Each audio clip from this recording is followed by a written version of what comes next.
ரலியல்லாஹு அன்ஹு அவர்களிடத்துல ஒருவர் வந்து கேட்பார், இவ்வளவு பெரிய ஜனாதிபதியா இருக்கிறீங்க, எனக்கு ஏதாவது ஒரு போஸ்டிங் தரலாமே, இந்த காலத்துல இருந்திருக்கு, எனக்கு ஏதாவது ஒரு போஸ்டிங் கொடுங்களேன்.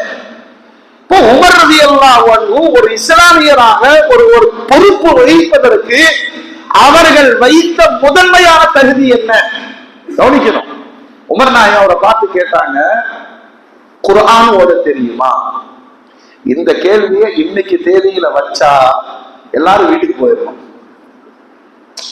பொறுப்புகளுக்கு ஆசைப்படுகிற கூடியவர்களுக்கு முதல் கேள்வி, ஏன்னா இதுல ஜீரோக்கள் தான் வந்து உட்காருது. உமர் நாயகம் கேட்கிறார்கள், நல்லா கவனிக்கணும் இந்த வரலாற்றை, குர்ஆன் ஓத தெரியுமா என்று கேட்கிறார்கள். அவர் தெரியாது, முதல்ல போய் ஓதி பழகிட்டு வாங்க. அவர் போனார், போனால் வரவே இல்லை. சில காலங்கள் கழித்து அவரை பார்த்த உமர் நாயகம் கேட்டாங்க, நீதான் அன்னைக்கு போஸ்டிங் கேட்ட? ஆமா ஆமா, உங்களிடம் வந்து நின்று குர்ஆன் ஓத தெரியுமான்னு கேட்டீங்க. எனக்கு வெட்கமானது, குர்ஆனை கற்றுக்கொள்ள நான் ஆரம்பித்தேன். அல்லாஹு அக்பர். அந்த குர்ஆனை நான் கற்க குர்ஆன் என்னை கட்டி போட்டு விட்டது. உமரும் வேண்டாம், உமருடைய பொறுப்பும் வேண்டாம், உமருடைய வீட்டு வாசலுக்கு ஏறவும் வேண்டாம்.